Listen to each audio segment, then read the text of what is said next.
मज़ा आएगा देखने में। देखो जो थोड़ी बड़ी एज वाले हैं, आई रेस्पेक्ट देम ऑल, आप देख सकते हैं, आपको थोड़ी बहुत इन्फॉर्मेशन मिल जाएगी इसमें कैसे मार्केट काम करती है।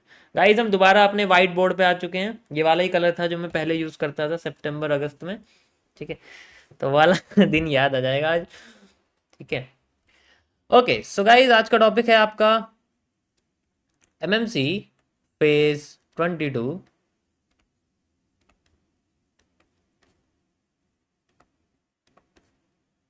एस वी ए, ठीक है। एस वी ए का मतलब होता है आपका स्टॉक वैल्यूएशन एनालिसिस।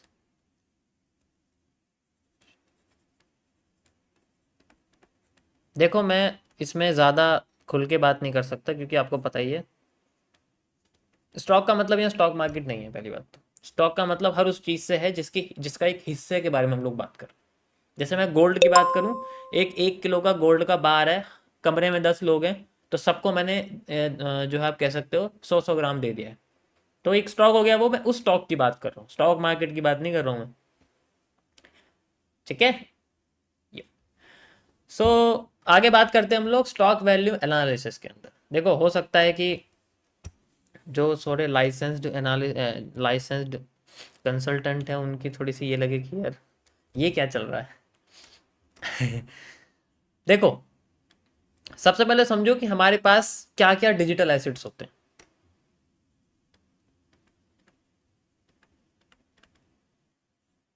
कई तरीके के एसेट्स होते हैं।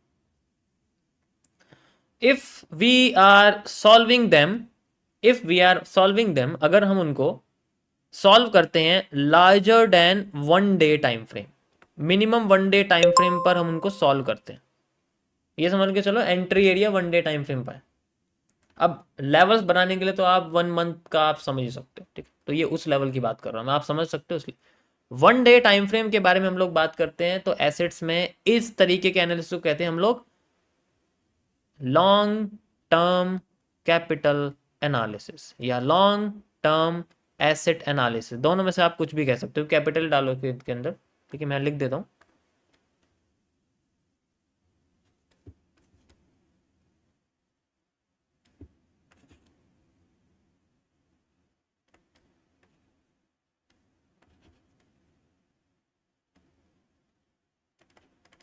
या फिर आप इसको एसिड एनालिसिस कह सकते हो।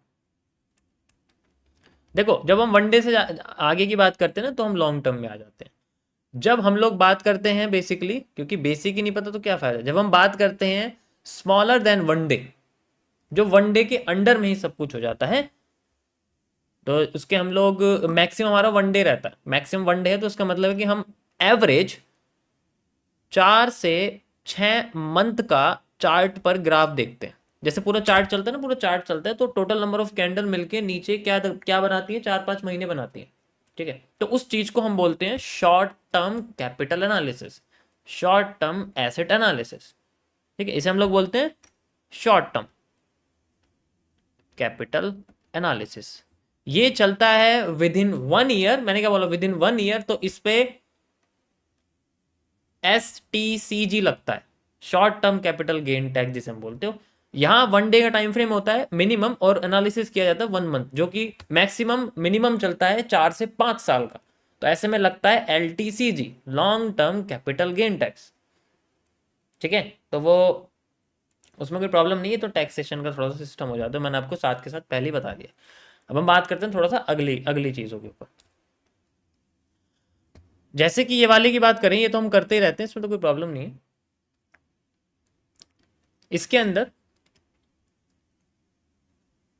हमारे पास कोई भी एक स्टॉक है, तो उसका, या कोई भी एक हमारे पास कोई भी एसेट है जिसका बड़े टाइम फ्रेम पे हमें एनालिसिस करना है, यानी कि उसके अंदर हम लोग यूज करेंगे फंडामेंटल्स।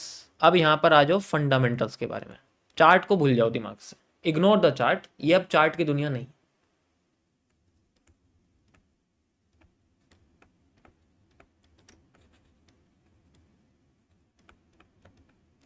फंडामेंटल एनालिसिस का मतलब होता है आपका, जब हम लोग किसी भी इन एसिड के डीप में जाके बात करते हैं, इनकी होने वाली हालत के बारे में बात करते हैं, इनमें होने वाले फंडिंग के बारे में बात करते हैं, एक इंटेंशन के बारे में बात करते हैं, एक पब्लिक डिमांड, एक पब्लिक नीड के बारे में बात करते हैं कि क्या उस चीज़ को लेके फ्यूचर में कैसे उसकी नीड बढ़ेगी। क्योंकि जब तक किसी चीज़ की नीड नहीं बढ़ रही, इसका मतलब है कि वो कंपनी कोई कोई सॉल्यूशन नहीं दे रही है। आज के टाइम में उस चीज़ की डिमांड बढ़ती है, आज के टाइम में उस चीज़ की डिमांड बढ़ती है जो सप्लाई किस चीज़ की देती है। ध्यान से समझना, मैं जो लाइन बोलूंगा ना, आज के टाइम में उस चीज़ की डिमांड बढ़ती है जो सप्लाई देती है हैप्पीनेस की, हैप्पीनेस। आज आज की चीज़ में उसकी डिमांड बढ़ती है जो सप्लाई देती है चलो मैं अभी यही लाइन लगाता हूँ, अभी फिलहाल के लिए यही सबसे बेस्ट, हैप्पीनेस की। अब इस चीज़ से, इस चीज़ की जो इंपॉर्टेंस है वो एसेंशियल से भी ज़्यादा है। एसेंशियल जानते हो क्या होता है? पानी, खाना, कपड़े, ये एसेंशियल्स हैं, ये चाहिए ही चाहिए सब किसी को। कोई नंगा थोड़ी घूमेगा, कपड़े तो चाहिए ना उसे। लेकिन उनमें हैप्पीनेस के लिए उसे ब्रांडेड चाहिए। तो किस ब्रांड की चीज सबसे ज्यादा पॉपुलर होगी, वो इंटेंशन के ऊपर डिपेंड करता है कि उसमें ऐसा क्या है जो आगे जाके बहुत ज्यादा एक तरह से पॉपुलर हो सकता है। उसकी डिमांड बढ़ सकती है, डिमांड बढ़ेगी तो प्रोडक्शन बढ़ेगा, प्रोडक्शन बढ़ेगी तो उसके साथ जो जो इन्वेस्टर कंपनीज हैं उनका स्टॉक प्राइस कैसे बढ़ेगा। तो सारी चीजें इन सब चीजों के ऊपर डिपेंड करती है, इंटेंशनल एनालिसिस कहते हैं। ठीक, समझ में आ गया यहाँ तक पहले? तो ये हैप्पीनेस का सबसे पहला स्टॉक का वर्जन है, एक फिजिकल गुड्स का वर्जन है, जो फिजिकल गुड्स की कंपनीज होती हैं उनके साथ ये चीजें काम करती है। अब हम बात करते हैं डिजिटल हैप्पीनेस के बारे में।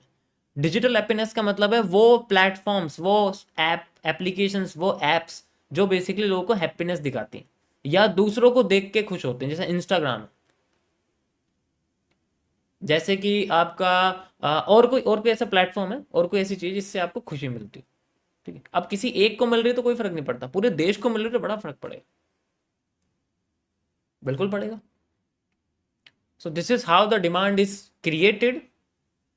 और मे भी आप कह सकते हो कि ये लोगों के खुद की इच्छा के हिसाब से आती है। या अब मैं आपको कुछ ग्राफ दिखाता हूँ डिजिटल डिमांड के बारे में। ठीक है, यू कैन सी हमारे सामने पोर्शन बनाओ, इसमें कोई प्रॉब्लम नहीं है। ठीक है, ये तो हमारा बिटकॉइन है जो कि हमेशा ऐसे ही चलता रहता है।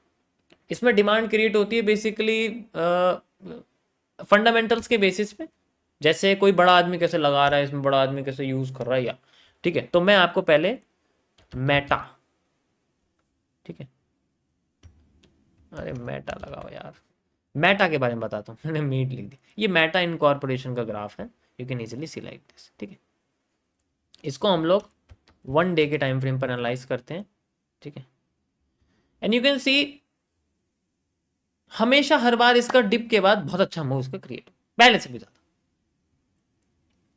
Happiness increases, the value of stock increases when there is a worse situation. और मे भी कह सकते हैं आप, कई सारी चीज़ें ऐसी होती हैं जो इफेक्ट करती हैं, जैसे न्यूज़ हो गया, कोई कन्फ्लिक्ट हो गया, वो सारी चीज़ें हो गई। ठीक है, तो वो कुछ बाकी के स्टॉक्स के साथ भी डिफेंड करता है कि भाई लोगों ने इसके अंदर कितने एडवर्टाइजमेंट चलाए हैं, जो मैं एडवर्टाइजमेंट शो होते हैं, इससे मेटा क्या करता है, आगे जाके पैसे देता है लोगों को।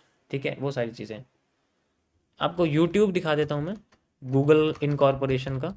ठीक है, अल्फ़ाबेट जिसे हम लोग बोलते हैं,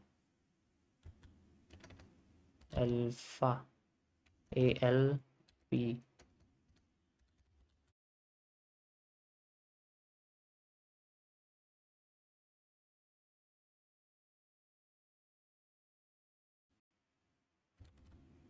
alphabet, you can easily select them. इन सबके साथ सेम सेम चीज़ है। अब इनके फंडामेंटल कैसे काम करते हैं, जो आप देखो ना, यहाँ पर इनकी अर्निंग वगैरह तुम्हें शो हो जाएगी, अर्निंग है, डिविडेंड्स है, अर्निंग है, डिविडेंड्स है, तो ये सारी चीज़ में शो भी हो जाएंगी कैसे कैसे यहाँ पर। ठीक है, कैसे कैसे यहाँ पर जो है चीज़ें हमारी निकल के आती हैं। अब फंडामेंटल में क्या होता है, हम लोग न्यूज़ के बारे में बात करते हैं थोड़ा सा। तो इस तरीके से मैं आपको एग्जाम, देखो मैं खुल के नहीं बोल सकता, सॉरी, क्योंकि स्टॉक नहीं कर सकते हम लोग एनालिसिस, इंडिया में अलाउ नहीं है, बाहर भी नहीं। तो आप तुम सोचोगे यार ये तो ओवरव्यू हो गया, इससे बाद डिटेल बताऊँ तो फिर बेमतलब हो जाएगा। ऐसा डिटेल में नहीं बता सकता मैं, अलग से मास्टर क्लास में एक्सप्लेन कर सकते हैं, लेकिन यहाँ नहीं, सॉरी। अब हम इसके अंदर कुछ ग्रोथ के बारे में बात करते हैं। मॉडरेटर थोड़ा सा यार कंट्रोल रखो चैट पे, कीचड़ विचड़ साफ करो यार, तुम्हें पता है ना गंदी बारिश हो जाती है, एसिड रेन आ जाती है मेरी चैट में, थोड़ी एसिड को साफ करो। फंडामेंटल एनालिसिस में न्यूज़ का बड़ा इफेक्ट होता है, जो कि डायरेक्ट लिंक होती है बैंक से, ठीक है, बैंक से। जैसे सबसे बड़ा डेटा होता है इन्फ्लेशन का, इन्फ्लेशन, इन्फ्लेशन से बहुत फर्क पड़ता है, एक एक पॉइंट का फर्क पड़ जाता है, एक एक पॉइंट का फर्क पड़ जाता है। जैसे अगर मैंने बोला ना कोई इन्फ्लेशन इतना है, तो आगे जाके वो 2.6 हो गया, तो पता नहीं है इस 0.1 से क्या क्या हो जाता है, बिलियंस ऑफ डॉलर्स में वॉल्यूम इंक्रीज हो जाता है मार्केट में, सिर्फ इस एक 0.1 वैल्यू से। जैसे सीपीआई डेटा में होता है, सीपीआई डेटा अगर कम आ जाए ना, तो मार्केट डिमांड क्रिएट कर देती है, क्योंकि पहले से कम है। सीपीआई डेटा आपसे बोला कि 4.5 है, आगे जाके आज 4.4 आ रहा है, तो 0.1 कम हो गया, कम हो गया तो इसका मतलब कमी आई है, तो वॉल्यूम डालो, ठीक है, डिमांड बढ़ाओ, तो मार्केट में डिमांड आती है। 1 डे के टाइम फ्रेम पर, डेली टाइम फ्रेम पर, लार्जर टाइम फ्रेम में वहां से क्रिएट होता है रिवर्सल एरिया, ठीक है,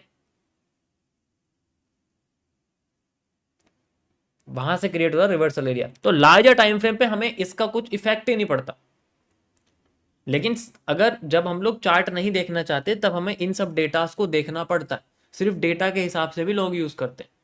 और लार्जर टाइम फ्रेम पे, लार्जर इन्वेस्टिंग में अगर कुछ चीज़ होती है एज ए होल्डिंग के लिए, जैसे 4-4 5-5 साल के लिए होती है, तो उनमें भाई मैं क्या बोलूँगा, मैं उनमें हमेशा मार्केट ग्रो ही करती है, कभी नीचे नहीं आती है, ग्रो ही करती है, नीचे ही आती है, ठीक है, हमेशा ग्रो ही करती है मार्केट ज़्यादातर केसेस में।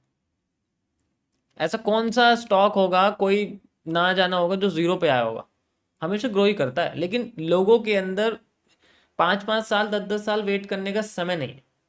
देखो मैं अपनी बताऊं, मेरे पास तो है, मैं तो, अब मैं नहीं बता सकता इसके बारे में क्या ये है, क्या इन्वेस्टिंग है, आई कैन जस्ट से कि बड़ा अमाउंट जो होता है ना, इन्वेस्टिंग में बनता है, ऐसे नहीं बन सकता, और उसमें सेफ भी रहता है, सेफ रहता है, बिल्कुल कोई प्रॉब्लम नहीं होती। क्योंकि अगर हम लोग सेंट्रलाइज्ड मार्केट का यूज़ करते हैं ना, तो उनके अंदर क्या है कि हम न्यूज़ के बेसिस पे समझ सकते हैं कि एक्चुअल मार्केट का मूव क्या है, किस तरीके से। अभी मैं किसी एक कंपनी का एग्जांपल भी नहीं बता सकता आपको कि वो है, उसके साथ ये है, तो फिर थोड़ा सा प्रॉब्लम हो जाएगी। मैं चाहता था आप किसी कंपनी का नाम बता के उसके बारे में थोड़ा एक्सप्लेन कर सकता था कि देखो यहाँ कैसे प्रोडक्शन बढ़ा, उसकी क्यों बढ़ा, किस वजह से बढ़ा, मैं नहीं कर सकता, सॉरी। ओके, या तो आप अब ये चीज़ें किसी भी स्टॉक में अपने हिसाब से डाल डाल सकते हैं, तो वहां पर आपको रिलेटिविटी दिखने लग जाएंगी, कहाँ कहाँ किस चीज़ से यूज़ हुआ है, ठीक है। यही सब चीज़ें आपकी करेंसी पेयर्स में रहती है, जैसे अगर मैंने डॉलर खरीद कर रखा हुआ है, तो डॉलर का फिर बाद में अगर यूएस डॉलर का और आईएनआर का क्या आगे ग्राफ बढ़ेगा, वो भी इन सब चीज़ों से फर्क फर्क पड़ता है। जब ये जैसे टैरिफ वगैरह आते हैं, आप अगर नॉर्मल यूएसडी आईएनआर का चार्ट देखोगे, वहाँ आप देखो यूएसडी आईएनआर, ठीक है, यूएसडी आईएनआर का चार्ट आप देखो, you can easily see the drop and the growth. आप ड्रॉप देख सकते हो, ये ड्रॉप, तो इनमें जो मूव है वो बेसिकली ऐसे जब आता है, जब एक कंट्री दूसरी बाकी कंट्रियों के बेसिस पे कुछ डिसीजन लेती है, उसमें इंटरनल बैंक का कोई मतलब नहीं। जैसे सीपीआई का यूएसडी आने से कोई मतलब नहीं है, सीपीआई डेटा का इससे कोई मतलब नहीं है, सीपीआई डेटा कुछ भी, उसमें कुछ फर्क नहीं पड़ेगा इतना। तो फंडामेंटल इसलिए जरूरी है, अगर हम चाहते हैं ना हम यूएसडी एनआर को होल्ड करें, तो उसके लिए फंडामेंटल हमें कंट्री वाइज देखने पड़ते हैं, कि एक कंट्री ने दूसरी कंट्री के लिए, यानी कि एक करेंसी ने दूसरी करेंसी के लिए क्या क्या रूल्स निकाले हैं, या फिर क्या डिसीजन लिए हैं, ऐसा क्या हुआ है, फिर फंडिंग लिए वगैरह वगैरह रिजर्व से रिलेटेड, तो हमें इस चीज़ पे यूज़ करना। और ये कोई छोटे मोटे नहीं होती, ये बहुत लंबे लंबे समय में इनके इफेक्ट आते हैं। अब सुनो इनकी पॉजिटिव्स क्या होती है। पॉजिटिव्स इनकी ये है कि जब इनके अंदर न्यूज़ नहीं आती ना, तो डायरेक्शन एक ही रहती है, वो भी सालों तक। इनकी डायरेक्शन एक ही रहती है सालों तक, सालों तक, क्योंकि कोई न्यूज ही नहीं है, तो मार्केट फ्लो कैसे करेगी ऊपर नीचे। हमारे बिटकॉइन में तो कभी कुछ, गोल्ड में कभी कुछ आ गया, कभी कुछ आ गया, तो एक ही डायरेक्शन में फ्लो करती रहेगी मार्केट जब तक उसमें ज्यादा, अगर जैसे मान लो जैसे गोल्ड के साथ है कि बहुत लंबे समय से उसके अंदर पॉजिटिव न्यूज ही आई है, तो वो पॉजिटिव पॉजिटिव पॉजिटिव होता जा रहा है। जब उसके अंदर न्यूज ही साल में एक बार आएगी तो वो एक ही डायरेक्शन में फ्लो करेगा, धीरे धीरे करके फ्लो करेगा। Got it? अब समझो फायदा किसमें, कम न्यूज देने वाले एसेट में फायदा होता है। अब ये यूएसडी ना चुप चुप के ऊपर बढ़ा है। सोचो जिन्होंने डॉलर होल्ड करा होगा उन्होंने कितने महंगे पे जाके बेचा है ऊपर जाके, जिन्होंने पिछले 10 साल से डॉलर होल्ड कर रखा है। चुपचाप मार्केट बढ़ रही है, कोई नाम नहीं, कोई कुछ नहीं, कोई ध्यान ही नहीं देता इन जैसी करेंसीज पे, अपनी देश की करेंसी पे ध्यान ही नहीं देता। एक्चुअल में प्रॉफिट किसने निकाल के दिया है? 10 साल का ग्राफ देख लो आप, इसका पता लग जाएगा आपको प्रॉफिट किसने निकाल के। 2015 पे 61 पे था और अब देखो कहाँ पहुंच गया है, 88 पे पहुंच गया 10 साल बाद। चुप चुप के बढ़ रहा है, कोई नाम ही नहीं हो, धीरे धीरे करके इंक्रीज कर रहा है अपने आप को। यही ग्राफ मैं आपको यूएस ऑयल का दिखाता हूँ, सेम। ठीक है, ये यूएस ऑयल का ग्राफ है, यू कैन सी। ये न्यूज़ की वजह से है, यूं ऊपर नीचे जल परी की तरह लहरा रही है मार्केट ऐसे करके। ठीक है, जिसमें ज़्यादा न्यूज़ होंगी ना उनकी हालत ऐसी होगी। वो एक ट्रेंड तो क्रिएट करेंगी लेकिन बेसिकली उनके अंदर कुछ ज़्यादा मूवमेंट हमें कंटिन्यू लॉन्ग टर्म में कंटिन्यूशन नहीं दिखेगा। तो वो उन्हीं में ही है जो रेपुटेड नहीं है, जिनका नाम इतना ज़्यादा नहीं होता। बिटकॉइन के साथ भी ऐसा क्यों होता है? नाम है ना बहुत ज़्यादा, कभी ऊपर कभी नीचे, कभी ऊपर कभी नीचे, कभी ऊपर कभी नीचे। ये देखो, कभी ऊपर कभी नीचे, कभी ऊपर कभी नीचे। उस टाइम से पॉजिटिव, जिनकी वैल्यू कभी 1 लाख है तो कभी 15,000 पे आ जाती है। Got it? इस तरीके से फंडामेंटल्स काम करते हैं, न्यूज़ के बेसिस पे बड़े टाइम फ्रेम पे देखा जाता है। चार्ट तो बस एक नजर आना है कि वैल्यू दिखती है, एक्चुअल में तो प्राइस का हिसाब होता है हर जगह। कि मैंने अगर किसी चीज़ को 70 रुपये में लिया है ना और मैंने उसको 71 में बेच दिया है तो वो मेरा बहुत बड़ा प्रॉफिट है देखा जाए लार्जर टाइम फ्रेम पे, क्योंकि उसकी वैल्यू ही बहुत धीरे धीरे इंक्रीज कर रही है। तो क्या बच गया? या गॉट इट गाइस? समझ में आया सभी को?